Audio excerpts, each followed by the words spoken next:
राधे राधे। जय श्री कृष्ण दोस्तों, किशोरी क्रिएशन से मैं सपना शर्मा आप सभी का हार्दिक स्वागत करती हूँ आपके अपने चैनल पर। दोस्तों, आज के वीडियो में आपके लिए कार्तिक मास महात्म्य का दूसरा अध्याय लेकर के आई हूँ। ये पहला कार्तिक मास महात्म्य का पहला अध्याय मैंने मेरे चैनल पर डाला हुआ है। आप उसे मेरे चैनल पर जाकर देख भी सकते हैं और श्रवण भी कर सकते हैं। पिछले अध्याय में सत्यभामा जी ने श्री कृष्ण से पूछा कि मैंने ऐसे कौन से पुण्य किए थे जिससे आप मुझे पति रूप में प्राप्त हुए, और ऐसा क्या करना चाहिए कि हर जन्म में मैं आपको ही पति रूप में प्राप्त करूं। आइए सुनते दूसरा अध्याय। दूसरे अध्याय में भगवान श्री कृष्ण जो है सत्यभामा जी को उनके पूर्व जन्म की कथा का वृत्तांत सुना रहे हैं। कार्तिक मास महात्म्य का दूसरा अध्याय। बोले, हे प्रिय, जब गुणवती को राक्षस द्वारा अपने पति और पिता के मारे जाने का समाचार मिला तो वह विलाप करने लगी और हा नाथ, हा पिता, मुझको त्याग कर तुम कहाँ चले गए? मैं अकेली स्त्री तुम्हारे बिना अब क्या करूं? अब मेरे भोजन, वस्त्र आदि की व्यवस्था कौन करेगा? घर में प्रेम पूर्वक मेरा पालन पोषण कौन करेगा? मैं कुछ भी नहीं कर सकती। मुझ विधवा की रक्षा कौन करेगा? मैं कहाँ जाऊं? मेरे पास तो अब कोई ठिकाना भी नहीं रहा। इस प्रकार विलाप करते हुए गुणवती चक्कर खाकर धरती पर गिर पड़ी और बेहोश हो गई। बहुत देर बाद जब उसे होश आया तो वह पहले की भांति करुणा विलाप करते हुए शोक सागर में डूब गई।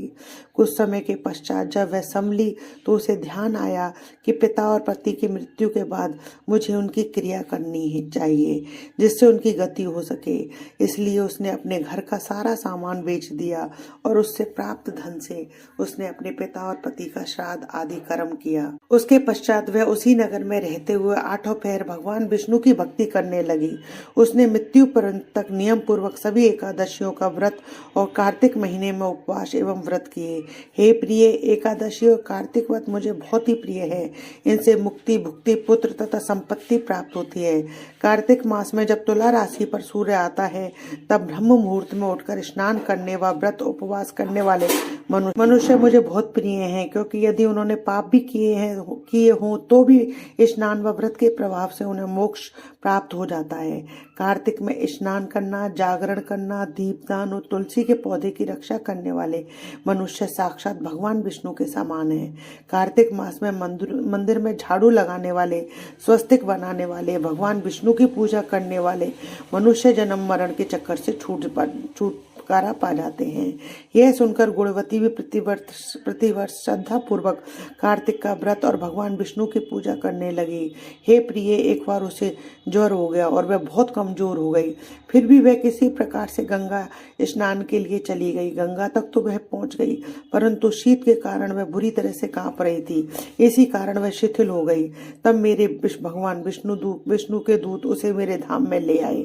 उसके पश्चात ब्रह्मा आदि देवताओं की प्रार्थना पर जब मैंने श्री कृष्ण का अवतार ली, मेरे गण भी मेरे साथ इस पृथ्वी पर आए, जो इस समय यादव हैं। तुम्हारे पिता पूर्व जन्म में देव शर्मा थे तो इस समय सत्राजीत रहे। पूर्व जन्म में चंद्र शर्मा जो तुम्हारा पति था वह डाकू है, और हे देवी, तू ही गुणवती है। कार्तिक व्रत के प्रभाव के कारण ही तू मेरी अर्धांगिनी हुई है। पूर्व जन्म में तुमने मेरे मंदिर के द्वार पर तुलसी का पौधा लगाया था। इस समय वह तेरे महलों के आंगन में कल्प वृक्ष के रूप में विद्यमान है। उस जन्म में जो तुमने दीप दान किया था उसी कारण तुम्हारी देह इतनी सुंदर है और तुम्हारे घर में साक्षात लक्ष्मी का वास है। चूंकि तुमने पूर्व जन्म में अपने सभी व्रतों का फल प्रतिरूप विष्णु को अर्पित किया था, उसी के प्रभाव से इस जन्म में तुम मेरी प्रिय पत्नी हुई हो। पूर्व जन्म में तुमने नियम पूर्वक जो कार्तिक मास का व्रत किया था उसी के कारण मेरा और तुम्हारा कभी वियोग नहीं होगा।